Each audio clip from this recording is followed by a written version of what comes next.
I read the Qur'an, I read the Bible. I remember reading these books cover to cover. And then one day I just thought, you know what? I need to know. I need to know if Jesus is real.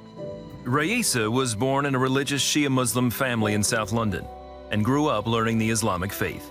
I remember my mum and dad would have a mullah come into our house and teach us how to read the Qur'an. I definitely believed in Allah, so I never questioned that, but I never really felt any connection with God.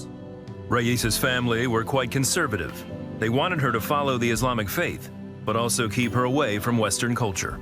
I had a very strict upbringing in the Shia faith. Other than going to school, I didn't really know anyone other than family. In order to obey her parents, Raisa wanted to do everything they asked. However, there was something that she and her younger sister really enjoyed doing. We loved tennis, and I wanted to enter competitions, and they wouldn't allow that because it was not respectable for a Muslim girl. Raisa's sport was becoming a threat to her parents, so they thought of doing something that Raisa had no idea of.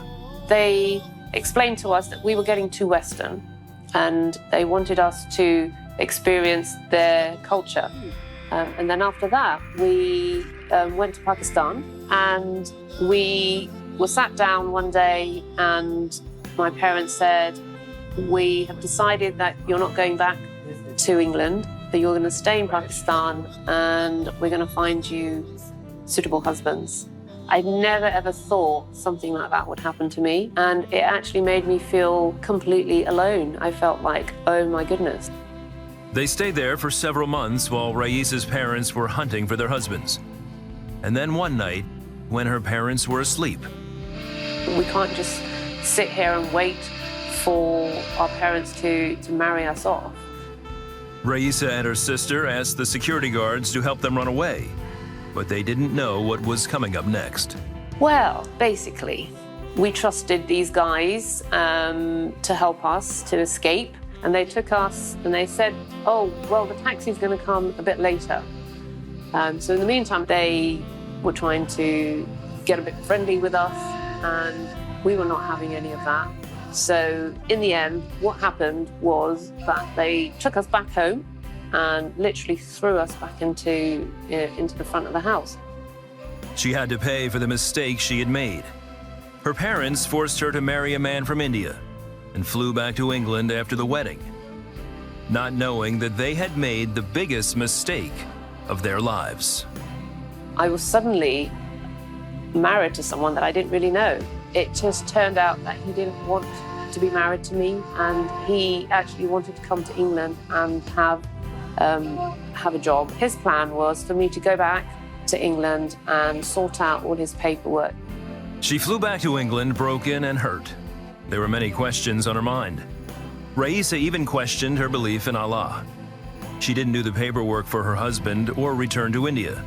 She joined the police force in London and moved out of her parents' house. Through my work, I was introduced to this lady called Anna, and she was working with vulnerable young Asian women, and we just connected. We had the same heart and the same vision to really try and reach out to them. Anna was a believer, so she tried to share her faith with Raisa.